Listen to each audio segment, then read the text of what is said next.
जय हिंद देशवासियों। स्वतंत्रता के 75 वर्ष बीत गए, लेकिन हमारा देश विकासशील ही है।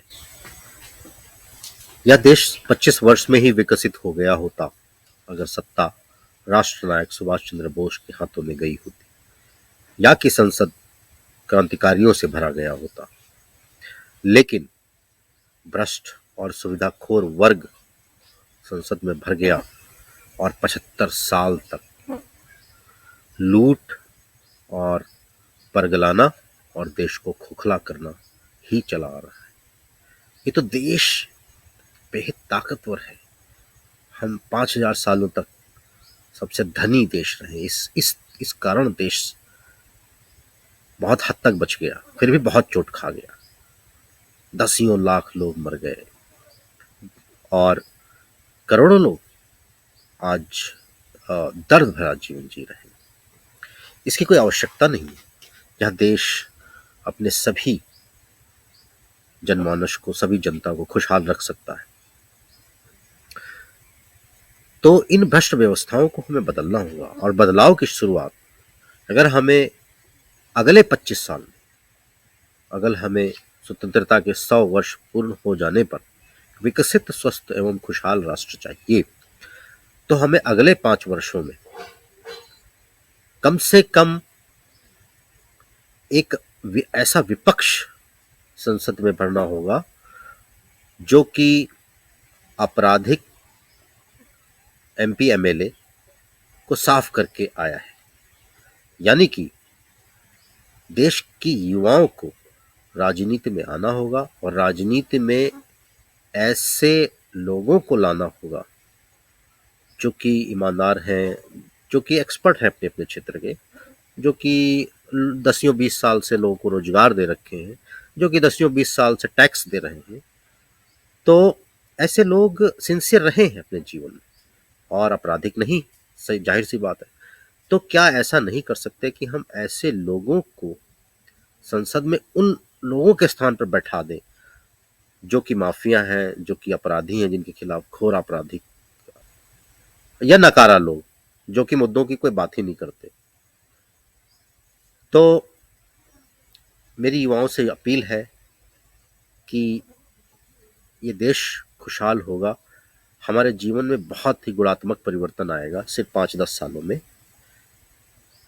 और अगर हम युवा राजनीति से जुड़ते हैं और अपना कैंडिडेट लड़ाना शुरू करते हैं। देखिए अभी कौन लड़ा रहे हैं? धनाढ्य लड़ा रहे हैं जिन्हें बैंकों से मुफ्त लोन लेना है और नहीं चुकाना है, या फिर जो पब्लिक मनी की लूट है समझ लीजिए, या फिर जाहिर सी बात है जिन्होंने टैक्स का मनी लूट रखा है, टैक्स का पैसा लूट रखा है, या तो ब्यूरोक्रेट रहे हैं, या भ्रष्ट अधिकारी रहे हैं, या भ्रष्ट मंत्री रहे हैं, वो दोबारा लड़ते हैं और लड़ाते हैं।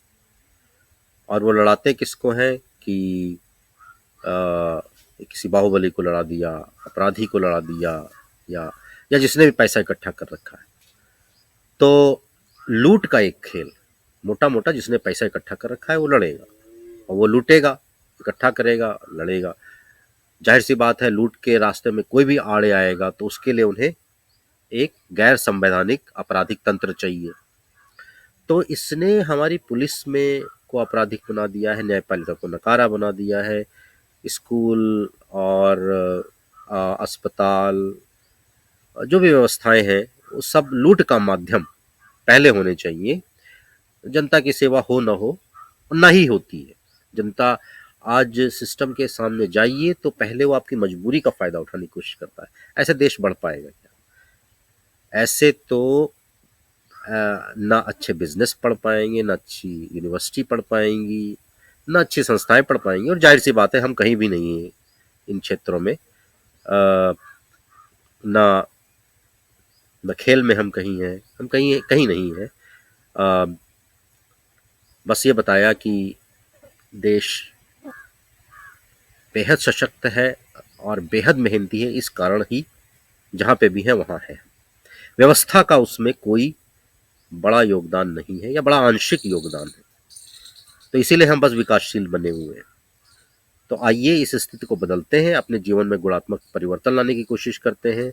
जहरीले दूध, जहरीली खेती, बोझिल शैक्षिक व्यवस्था, बोझिल नौकरी, तंग करती पुलिस, अपराधियों के साथ खड़ी पुलिस, तंग करती न्यायिक व्यवस्था, इन सबको बदलना होगा हमें।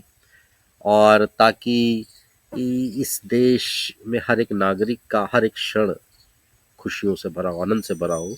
वो ये तो काम कर रहा है तो उसमें आनंदित है, खेल रहा है तो उसमें आनंदित है। एक व्यवस्था क्योंकि बनी हुई है ना। आज की आधुनिक जीवन में कष्टों का कोई स्थान नहीं है। और आप देखिए अमेरिका और पश्चिमी देश, वो खुशी के मारे उनको दिक्कत है, उन्हें कष्टों से दिक्कत नहीं है, जो कि हमारे देश का चरित्र उस चीज को हैंडल कर लेगा, देख लेगा। तो आइए, युवाओं से मेरी अपील है कि आप तन मन धन से जुड़े राजनीति से। हम उस रास्ते में आपका पूरा सहयोग करेंगे अपनी राजनीतिक पार्टी के साथ में।